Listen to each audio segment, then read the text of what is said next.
Editorial edisi Senin pagi 2 Juni 2025 melantangkan Pancasila.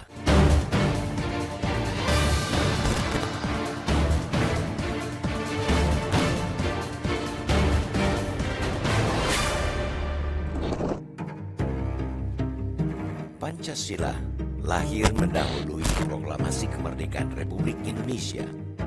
Tujuannya untuk memberi landasan langkah bangsa dari mulai hari pertama merdeka.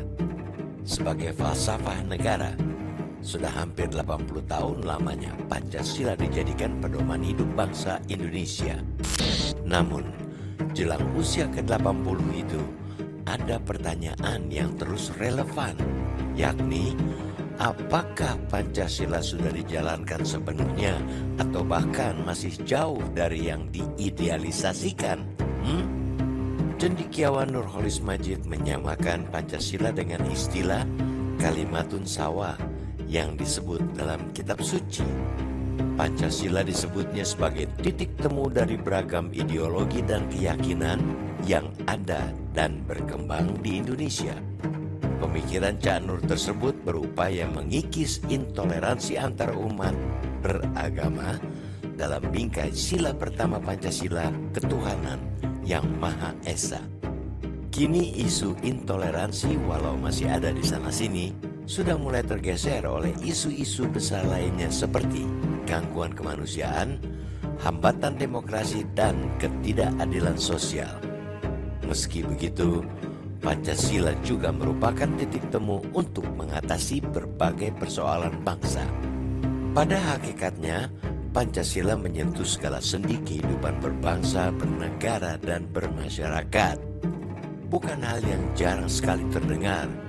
Penulis diintimidasi saat mempublikasikan pemikiran kritisnya.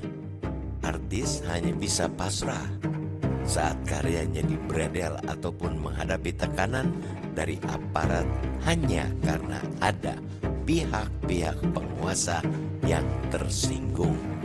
Ketika terjadi pemberangusan kebebasan berpendapat lewat intimidasi sampai kriminalisasi, di situ pula nilai-nilai Pancasila telah dilanggar.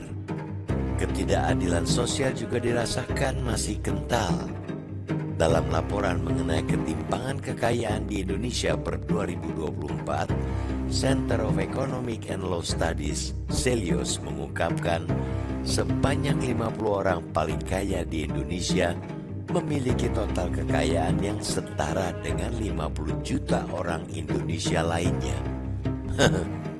Praktik-praktik perundungan pun begitu erat mencengkram dunia pendidikan, dari tingkat sekolah dasar sampai perguruan tinggi. Komisi Perlindungan Anak Indonesia (KPAI) menyebut sepanjang 2023 terdapat sekitar 3.800 kasus perundungan di Indonesia. Hampir setengahnya terjadi di lembaga pendidikan. Berdasarkan catatan Jaringan Pemantau Pendidikan Indonesia (JPPI), pada 2023 terdapat sedikitnya 285 kasus kekerasan di lingkungan pendidikan.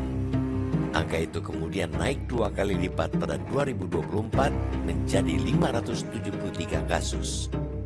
Masih dalam rangkaian kasus kekerasan, predator seksual leluasa beraksi memangsa orang-orang yang mestinya berada dalam perlindungan mereka. Pada diri para pelaku, tidak ada rasa takut sedikit pun pada ancaman sanksi hukum. Toh, penegakan hukum masih bisa dibengkok-bengkokkan. Di situ, nilai-nilai kemanusiaan yang adil dan beradab diinjak-injak. Korupsi dan praktek lancung masih mengakar sangat kuat. Dari mulai lingkungan pendidikan, lembaga pemerintahan sampai dalam tubuh para wakil Tuhan yang menjadi tumpuan menegakkan keadilan. Laku bangsa ini memang tidak melulu masalah. Bangsa Indonesia juga dikenal ramah, serta ramah menolong dan beramal. Sikap itu merupakan bentuk penghayatan dan pengamalan Pancasila. Kita pun meyakini masih lebih banyak masyarakat yang sukses mengamalkan nilai-nilai Pancasila seutuhnya. Hanya gaungnya masih kalah dengan perilaku bejat para pengkhianat landasan negara itu. Perlu upaya keras dari para pejuang Pancasila mengikis sikap permisif terhadap penyelewengan dari falsafah bangsa Indonesia. Pancasila dalam perbuatan mesti menjadi keseharian kita, khususnya para elit, agar negeri ini bisa mengakhiri kepura-puraan, pura-pura getol menjalankan Pancasila. Padahal sebaliknya.